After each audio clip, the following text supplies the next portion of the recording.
स्वस्थ मतलब स्व की स्थिति में बैठना।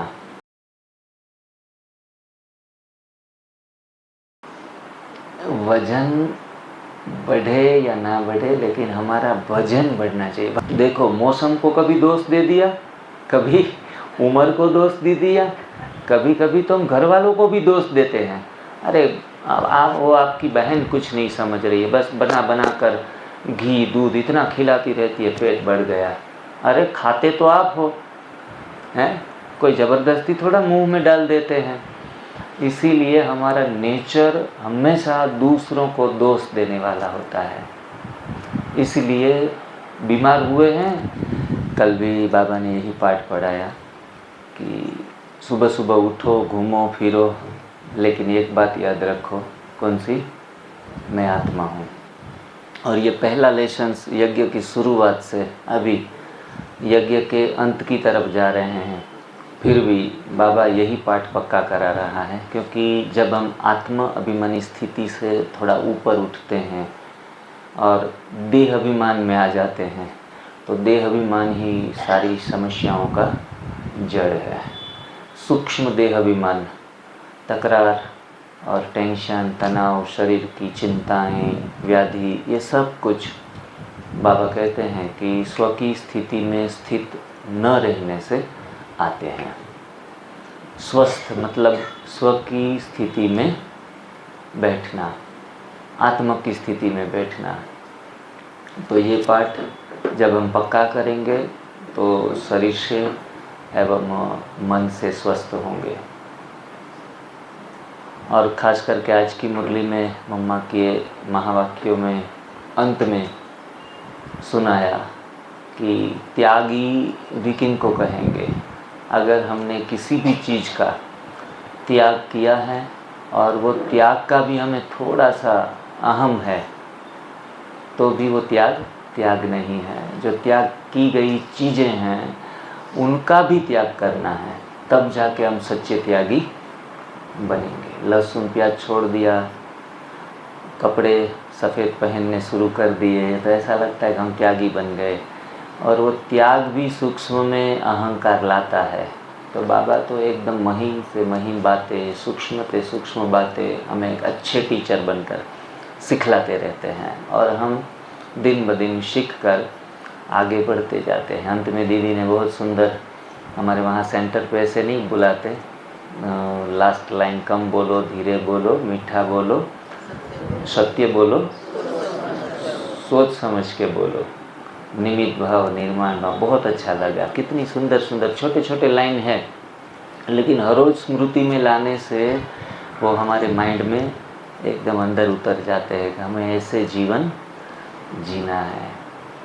तो बाबा की शिक्षाएं तो हमारे सबके जीवन में कमाल करती है। और विशेष आज ऐसी दिव्य मूर्त, फरिश्ता स्वरूप और इतनी डिवाइन आत्मा जो हमारी यज्ञ की धरोहर है, और बहुत छोटा सा जीवन और बड़ा सा उपदेश, ऐसे कई दिव्य सितारे इस धरा पर हुए हैं भारत में। उसमें से एक सितारा था हमारी मम्मा। और मम्मा की जो मेन टैगलाइन कौन सी थी, वो हर बार बोलते रहते थे, हर घड़ी अंतिम घड़ी। तो ये तो इतनी सुंदर लाइन है जो हमें हमेशा गेस्ट के स्वरूप में ही स्थित कर देती है। अगर हम गेस्ट बने रहेंगे, मेहमान बने रहेंगे इस धरा पर, तो हमें किसी भी बात से, सभी बातों से हम उपराम रहेंगे। हर घड़ी अंतिम घड़ी मतलब मोह से, माया से संपूर्ण मुक्ति का महामंत्र, कि आप आगे पीछे भविष्य भूत किसी भी विषय में सोचने की ज़रूरत नहीं है। इसीलिए ही वो इतनी महान और उम्र छोटी लेकिन पूरे यज्ञ की माता बन गई। तो आत्मा के संस्कार इतने महान थे। और उनके एक छोटी सी घटना मम्मा के साथ हुई थी, जब मम्मा अपना ड्रेस चेंज कर रही थी और उन दौरान कोई भाई गलती से वो कमरा खोल दिया, तो वो भाई ने बहुत माफ़ी मांगी, सॉरी बोला कि अरे मम्मा गलती हो गई, आप ये ड्रेस चेंज करिए, मैं गलती से रूम में घुस गया। मम्मा के चेहरे पर 1% भी वो क्रोध नहीं, किसी भी प्रकार की भावनाएं नहीं आई, क्योंकि वो स्वयं ही स्थित आत्मस्थिति में और माता के, यज्ञ माता के स्वरूप में थी, देह और देह की दुनिया से संपूर्ण मुक्त। सामने वाले की दृष्टि भी एकदम से, जो आत्मिक स्थिति जो कहते हैं ना, खुद तो आत्मिक स्थिति में रहती थी लेकिन सामने वाले को भी आत्मिक स्थिति में टिका देती थी। आपका वो डिवाइन लाइट के अलावा कुछ शरीर नज़र में ही न आया। इतना ऊंचा पुरुषार्थ करने की मम्मा हमें सीख देती है। सिर्फ मम्मा डे के ऊपर, सिर्फ मम्मा जैसे हनुमान जयंती के ऊपर हनुमान जी को याद करते हैं, ऐसे सिर्फ याद करके बैठ नहीं जाना है। उनके जीवन के जो छोटे छोटे प्रसंग हैं उनसे सीख पाकर हमें उस दिशा में पुरुषार्थ करने के लिए आगे बढ़ना है। जीवन लंबा नहीं, भले छोटा ही हो, लेकिन बड़ा होना चाहिए। हमने एक पिक्चर देखा था राजेश खन्ना का, उसमें वो डायलॉग आता था कि जीवन लंबा नहीं लेकिन बड़ा होना चाहिए। बड़ा कैसे? हमें सर्व दिव्य गुणों की धारणा से पूर्ण रीति से संपन्न बनना है। तो सुंदर एक यज्ञ की लाइन है कि तूने, परमात्मा को हम आज कहेंगे कि तूने हमें ज्ञान सिखाया, तूने हमें ज्ञान सिखाया। हमारे यज्ञ की 4 चीज़ें हैं, ज्ञान, योग, सेवा और धारणा। परमात्मा ने हमें योग सिखाया, परमात्मा ने हमें धारणा सिखाई और दिव्य गुणों में धारण होना सिखाया। भगवान ने हमें सेवा सिखाई और दुआओं के पंख लगाए, और ज्ञान सुनाया तो हृदय को जगा दिया। योग सिखाया तो परमात्मा से हमें कनेक्ट होना सिखाया। तो ये चारों पंखों से हमें एक ऊंची उड़ान भरने का लक्ष्य लेना है। हमारी बीमारियां भी छूटे और आगे के लिए, भविष्य के लिए कोई बीमारियों से हम कनेक्ट न हो पाए। हमें कनेक्ट होना है परमात्मा ने माँ से, और हो जाते हैं कनेक्ट शरीर की व्याधियों से, मन की व्याधियों से। तो ऐसा एक सुंदर रास्ता हमारी सभी दीदियों ने अपनाया है। ऐसा पहला ऐसा सेंटर है जहाँ बहनें खूब अच्छे तरीके से इस सिद्धांतों को जानकर, मानकर और उसमें आगे बढ़ रही है, और खुद के स्वास्थ्य के ऊपर बहुत बहुत सुंदर परिणाम लिए हैं। जैसे मोटापा कम होना, शुगर कम होना, बीपी कम होना, थायराइड चले जाना, इवन कैंसर तक चले जाना, ये सारी व्याधियाँ घर बैठे बैठे चली जाएंगी। सिर्फ आपको 1 घंटा, 2 घंटा, 5-7 घंटा निकाल कर ये बातें सुन लेनी है। इसमें कोई पाई पैसे का खर्चा नहीं है। पहली बात, ऐसा सुंदर डॉक्टर कहाँ मिलेगा, ऐसी सुंदर विधि कहाँ मिलेगी जहाँ पाई पैसे का भी खर्च ना हो, ज़्यादा कसरत करने की भी ज़रूरत ना हो। कसरत कौन कर सकता है? जो थोड़ा फिट है वो कसरत करेगा। जिसको चलने में ही तकलीफ़ है, बीमारियों से घिरे हुए हैं, उनको अगर कसरत ज़्यादा दौड़ा दिया जाए तो जल्दी से हार्ट अटैक आ जाएगा। तो कसरत की भी ज़्यादा ज़रूरत नहीं है।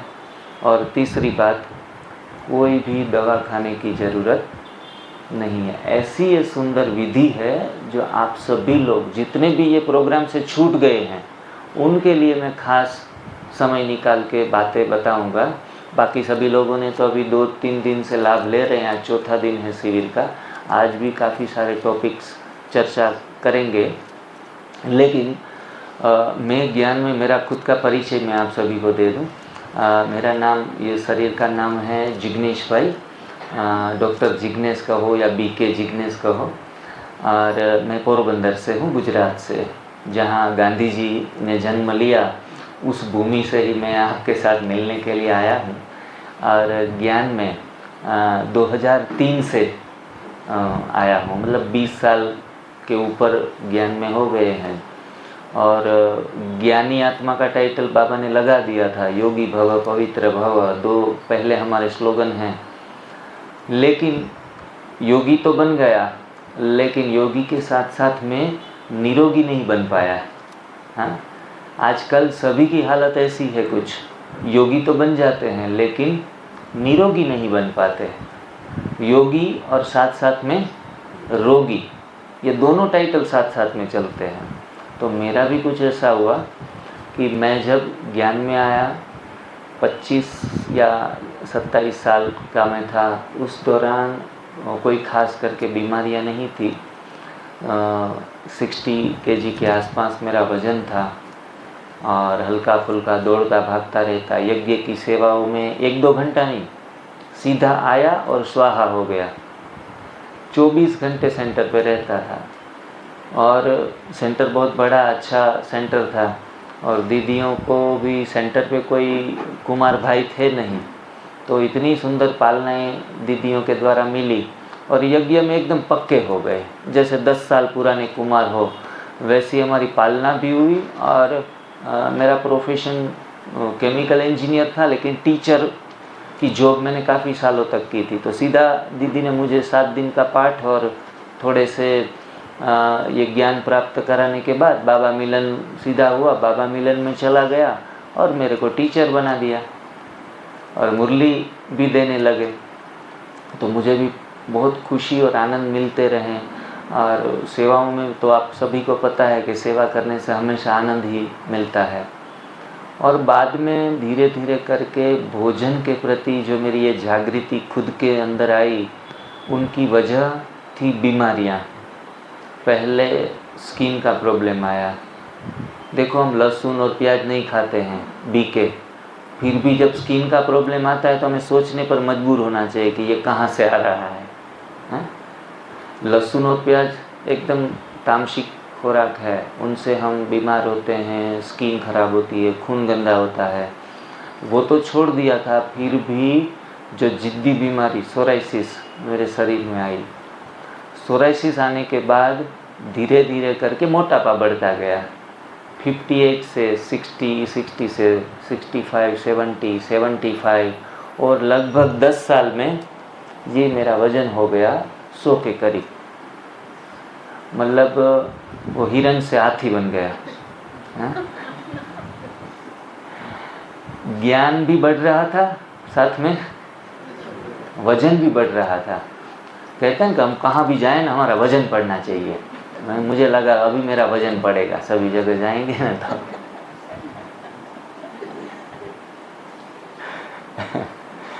तो वजन बढ़े या ना बढ़े, लेकिन हमारा भजन बढ़ना चाहिए। भक्ति मार्ग में कहते हैं भजन बढ़ाओ, और हम उल्टा समझ गए कि हमें भजन नहीं, हमें तो वजन बढ़ाना है।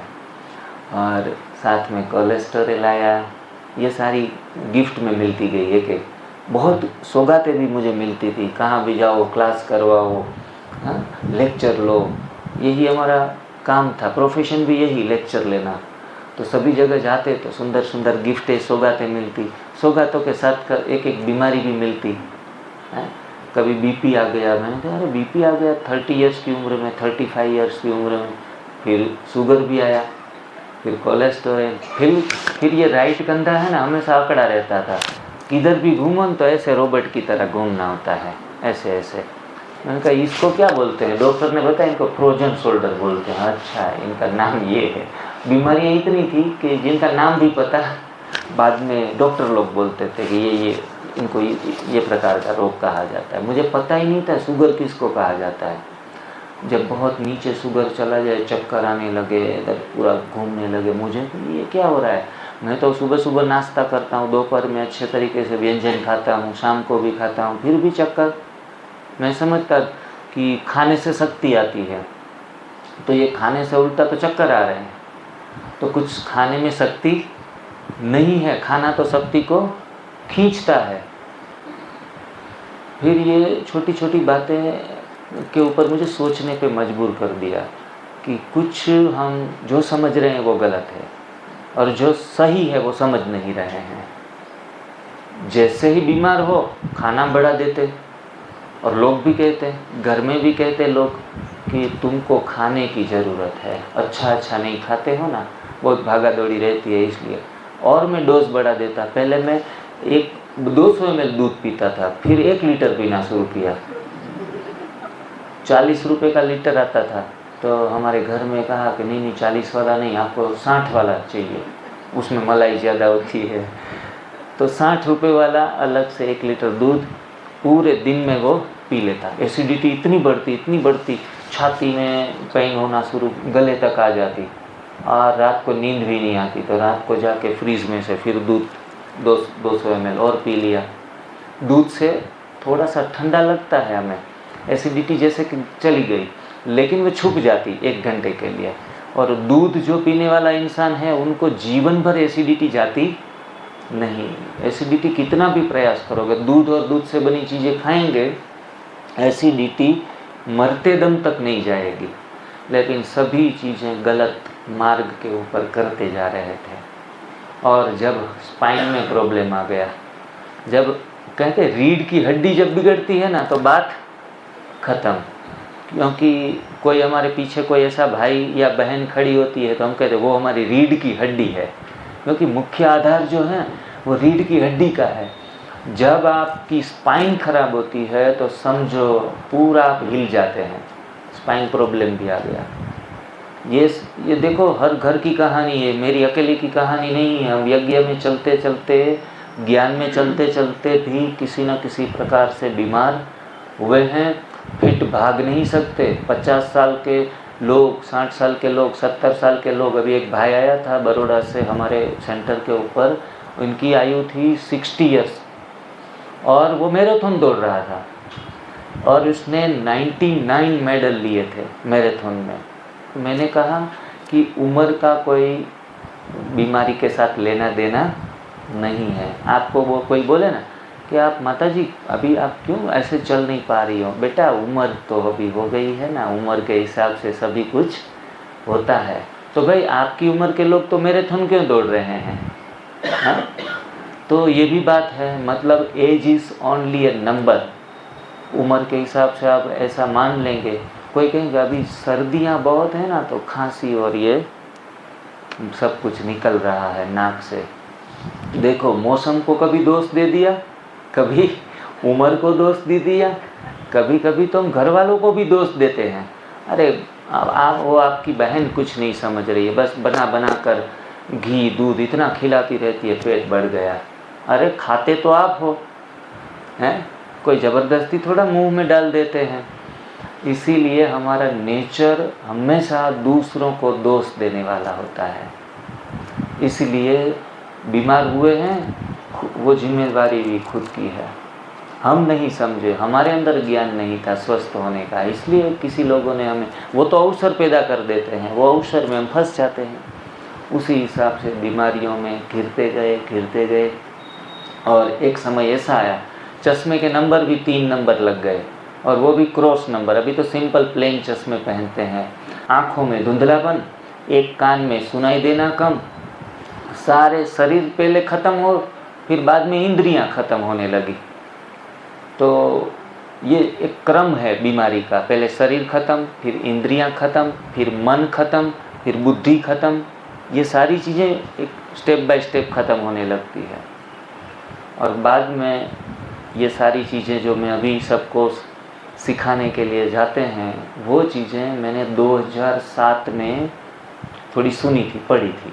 मैंने कहा चलो डॉक्टर को तो पैसे दे दिए, कम से कम मैंने हिसाब लगाया 2017 में मैंने 10 लाख के ऊपर खर्चा किया, 10 लाख के ऊपर। लास्ट में तो मैं 2.5-3 लाख की मशीन भी घर पे ला के रख दिया, जहाँ आराम से सो जाओ और मसाज कर दे, शरीर थोड़ा सा फ्रेश हो जाए, फिर दौड़ने लगो। फिर रात को दाल चावल खा लो, खिचड़ी खा लो, पराठे खा लो, भाखरी खा लो, जहाँ से बीमारी आ रही है।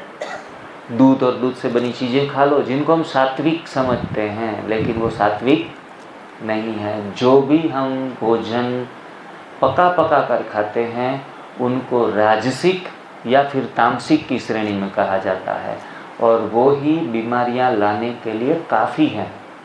वो भी बीमारियां लाने के लिए काफ़ी है। लोग क्या करते हैं, जब श्रेणी ऊपर आती है तो पहले पका हुआ नॉनवेज जीवन में खाते हैं, फिर उनको पता चलता है कि नॉनवेज पका कर खाना तो बिल्कुल गलत है। फिर वो उनको छोड़ के पके हुए भोजन की तरफ, वेजिटेबल की तरफ आ जाते हैं। नॉनवेज से वेजिटेरियन बनते हैं, और वेजिटेरियन भी पका कर खाते हैं।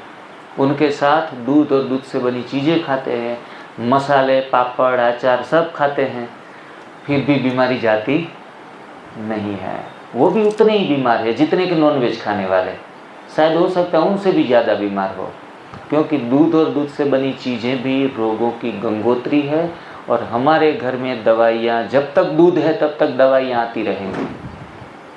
और सूक्ष्म योगी जीवन में तो ये भी कहा जाता है कि अगर आपको प्यूरिटी चाहिए, पवित्रता में आगे बढ़ना है, तो आपको दूध और दूध से बनी चीज़ों से परहेज करना पड़ेगा। दूध में ऐसे तत्व होते हैं जो हमारे हार्मोन्स है वो अनबैलेंस करने लगते हैं। हम उनको सात्विक समझते हैं। टीचर भी हमारे जो स्कूल में हैं उन्होंने भी हमें यही पढ़ा दिया कि दूध और दूध से बनी चीज़ें अच्छी हैं। तो फिर हमारी श्रेणी कहाँ जाती है? फिर हम पके हुए भोजन को छोड़ तो नहीं देते, उनके साथ जो दूध और दूध से बनी चीज़ें ना उनको हटा देते हैं, थोड़े से मसाले हटा देते हैं। तो मतलब हम थोड़ा वीगन बनने का प्रयास करते हैं, और वीगन बनने की श्रेणी में आते हैं तो थोड़ा सा ग्रेड हमारा ऊपर जाता है, लेकिन हम बीमारी से मुक्त नहीं हो पाते। फिर बाद में पता चलता है कि दिन में आप प्राकृतिक भोजन लो, कच्चा भोजन लो और एक बार पका हुआ भोजन खाओ, वो उनसे एक कदम आगे हैं। तो जो मैं आपके सभी श्रेणी बता देता हूँ, आपको कहीं भी कहाँ जाके अटकना है, कौन सा पुरुषार्थ करना है, आपको खुद ही डिसीजन ले पाएंगे। तो दिन में आप पूरा कच्चा खाना है, वेजिटेबल, फ्रूट्स, ये सारी चीज़ें, और रात को एक बार पका हुआ जो भी मन करे खा लो। अगर बड़ी बीमारियों के साथ आप आगे जा रहे हैं, 10 साल 5 साल, घुटने खराब है, कमर खराब है, चलना फिरना उठना बैठना कुछ अच्छा नहीं हो पा रहा है, तो एक बार खाते खाते सेहत में थोड़ा फर्क दिखेगा, 30% 40%, लेकिन 100% नहीं। हम कभी कभी देखते हैं बड़ा वजन भी बढ़ जाता है, और अगर यहाँ तो चेयर है, चेयर में बैठना आसान है, अगर आपको बोला जाए कि नीचे बैठ जाओ सभी, हाँ, तो नीचे बैठने के बाद मैं कहूँगा कि अभी बिना हाथ का सपोर्ट लिए ऐसे खड़े हो जाओ। कितने जन खड़े हो पाएंगे? जरा हाथ उठाओ। एक दीदी पीछे बैठी है हमारी, मिताली दीदी क्या नाम है? हाँ, एक बहन, और कोई है जो? वेरी गुड, 2 3, मुरली भाई भी, बहुत अच्छा। भाई जी आप आओ आगे थोड़ा, आओ प्लीज़, वेलकम।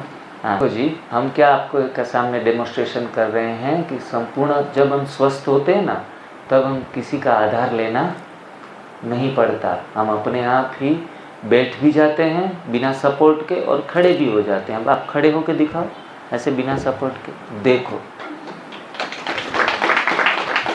ऐसे 2-3 बार कर सकते हो कंटिन्यूसली? हाँ 100 बार कर सकता हूँ। दिखा दो 1-2 बार।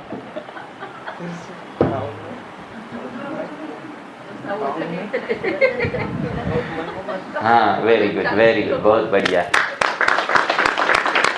हाँ बैठिए आपकी जगह पर। तो ये स्वास्थ्य ही होना चाहिए हमारा। कितनी भी बार बिना सपोर्ट खड़े हो, फिर बैठ जाएं, खड़े हो जाएं, इतना लचीलापन हमारे अंदर होना चाहिए। ज़्यादातर सिंगल सिमेट्रिकल बॉडी वाले, अच्छा आहार के ऊपर नियंत्रण रखने वाले, वो इनके अंदर ये ऊर्जा रहती है। उनको भागना है तो भी जल्दी भाग सकते हैं, दौड़ सकते हैं, जल्दी से काम कर सकते हैं। लेकिन हमने शुद्ध सात्विक जो हम समझते थे, वैसा खा खा के रोटी सबसे खोटी बनाते हैं ना। सुबह उठो, गर्मा गर्म रोटियां, भाकरी, पूरी, परोठे, हम समझते ये तो अच्छा भोजन है, लेकिन इसमें ही हमारी बर्बादी का कारण है। क्योंकि आटा मतलब, बार बार मैं बोलता हूँ, आटा मतलब सेहत में घाटा, लेकिन आटे बिना तो चलता नहीं है। तो ये आटा पेट में चिपक चिपक कर हमारे शरीर की दुर्दशा करने के लिए काफ़ी है। उसमें भी घी लगाते हैं, तो घी लगाने से और भी घाटा। तेल सब्जी में गया और भी घाटा। सब्जी खाने लायक है लेकिन उसमें तेल डाल दिया, मसाले डाल दिया। तो ये सारी चीज़ें खा खा कर ज्ञान योग करते करते भी हम बीमारी से छूट नहीं पाए। अगर बीमारी से छूटना है तो धीरे धीरे करके इन चीज़ों को कम करना है। कई बहनें भाई लोग ऐसे खड़े होते हैं, बहुत ज़्यादा वजन बढ़ जाता है तो कभी खड़े होने के दौरान पहले ऐसे झुकते हैं, बाद में ऐसे झुकते हैं, एक हाथ इधर रखा इधर। जैसे मैं कभी टीवी में और ये देखता हूँ, जब ऊँट खड़ा होता है ना, तो ऊँट कैसे खड़ा होता है, फिर ऐसे करेगा, आगे झुकेगा, पीछे झुकेगा, ऐसे कर कर के खड़ा होता है। तो कुछ हालत हमारी ऊँट जैसी हो गई कि ऐसे हम खड़े भी नहीं हो पा रहे हैं।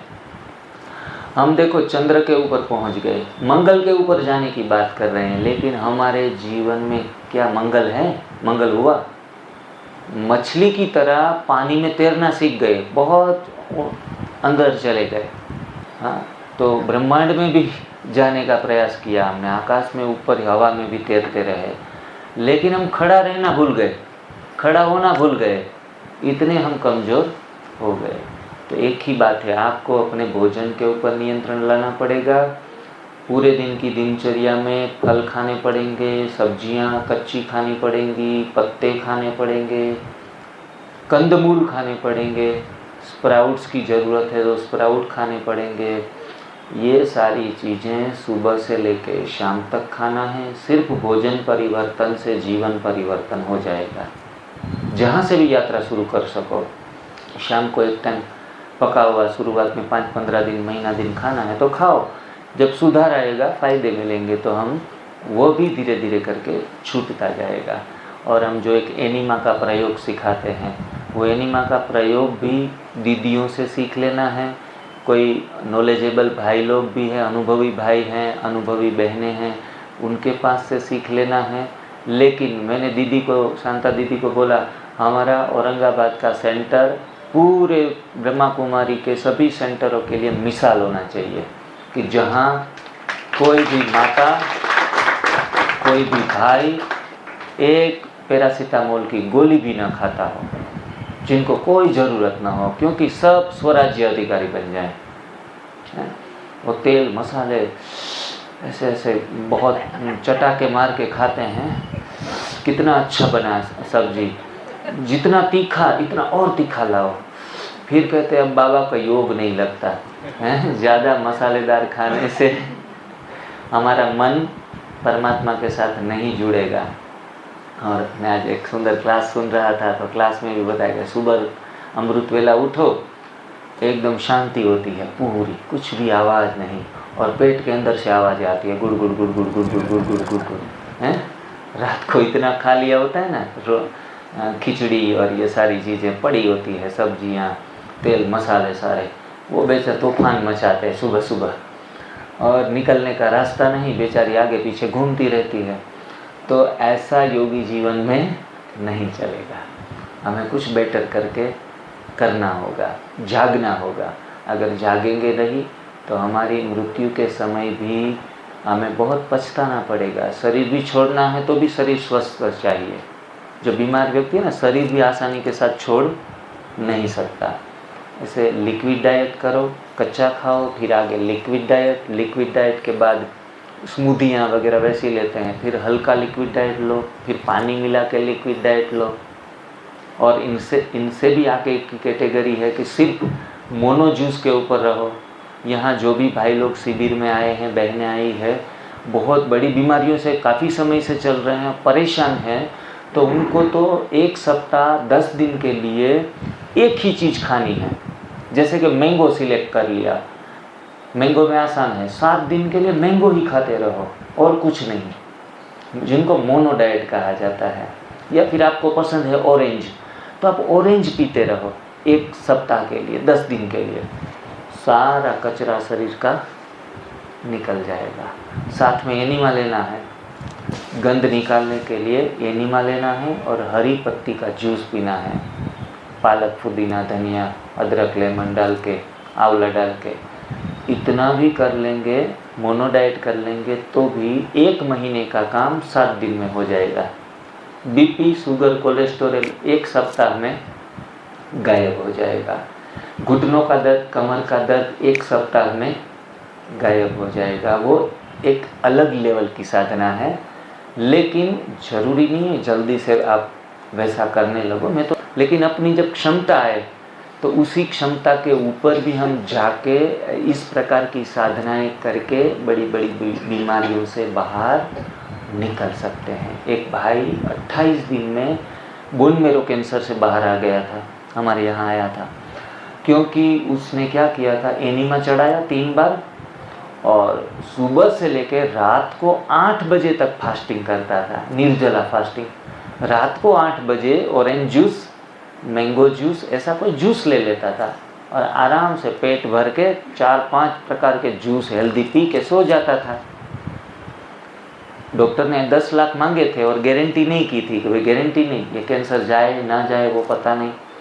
उन्होंने कंटिन्यूसली 28 डे 4 सप्ताह किया और जो स्कूटर पे बैठ भी नहीं पा रहा था वो व्यक्ति खुद स्कूटर लेके आया और बोन मेरो मतलब सारी हड्डियां कमज़ोर, ऐसे गिर जाता था, चेयर पे भी नहीं बैठ पाता था। वो इंसान स्कूटर चला के आया और मैंने कहा क्या आपका कैंसर चला गया लगता है, लेकिन इतनी स्फूर्ति ताजगी।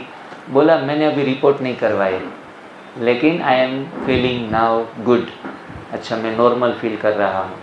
मैंने कहा फिर भी रिपोर्ट तो करवाओ।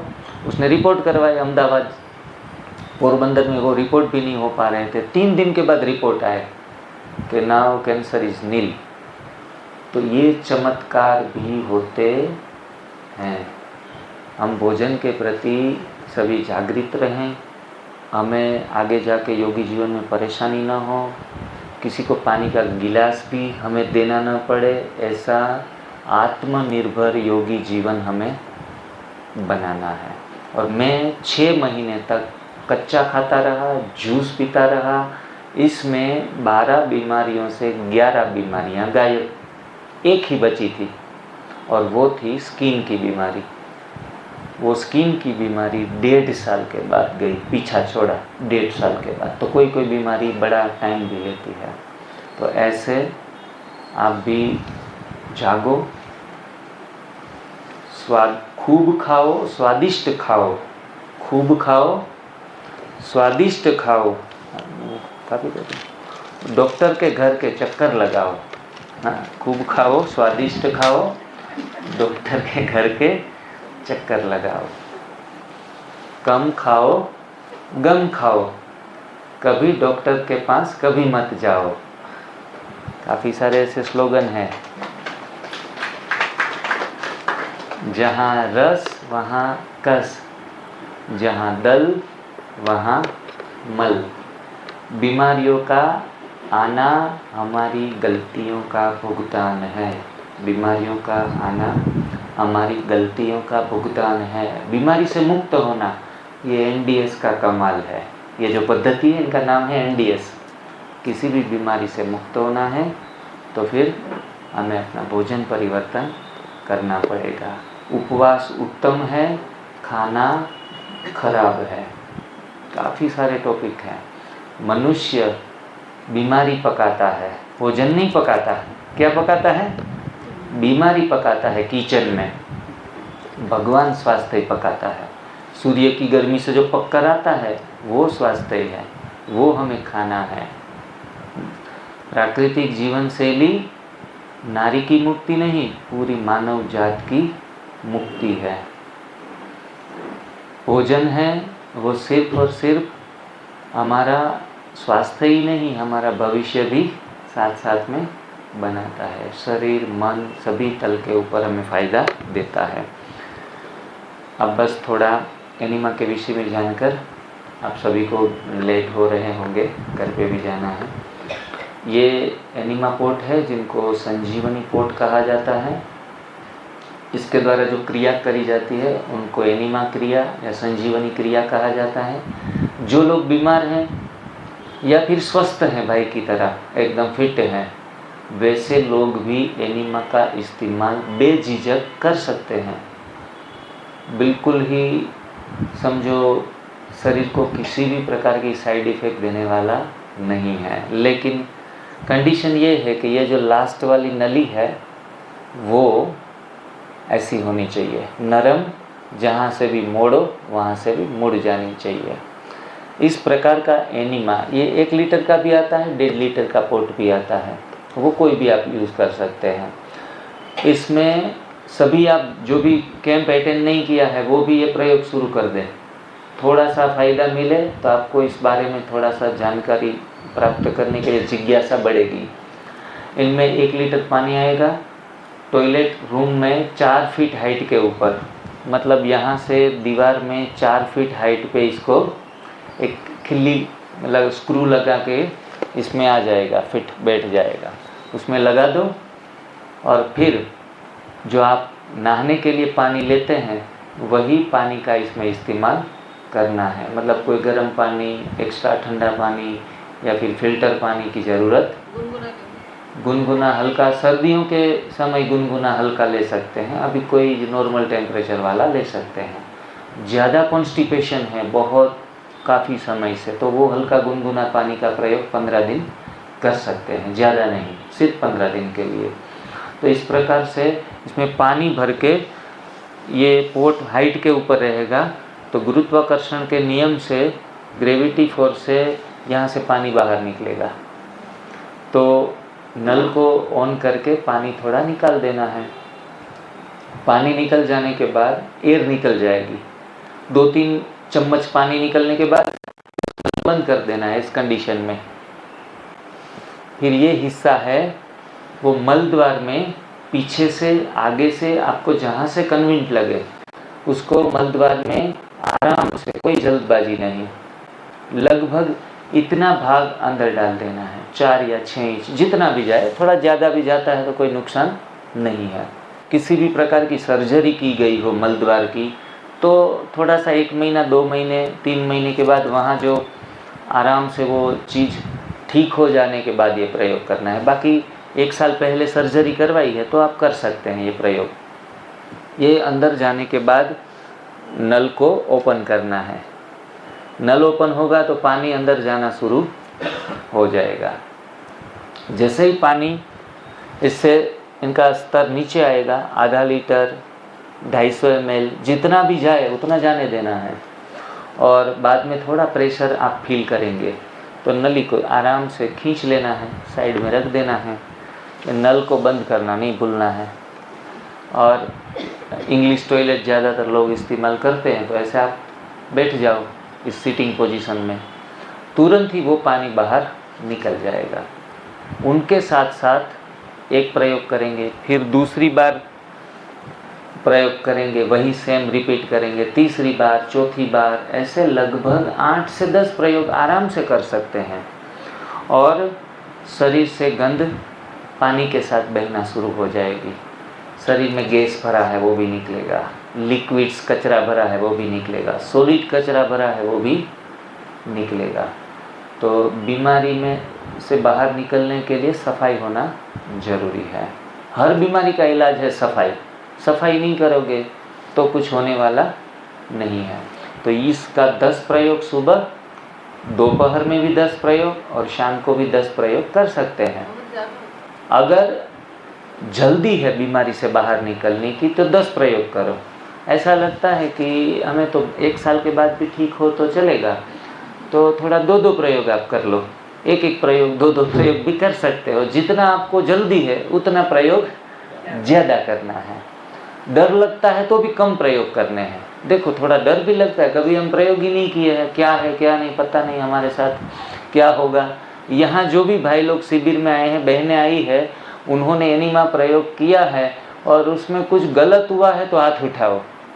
कोई है यहाँ? बिल्कुल कोई नहीं। मज़ा आया है वो हाथ उठाओ। मज़ा आया है। देखो जिन्होंने भी प्रयोग किया मज़ा आया, क्योंकि शरीर से गंदगी निकलती है तो मज़ा ही आएगा।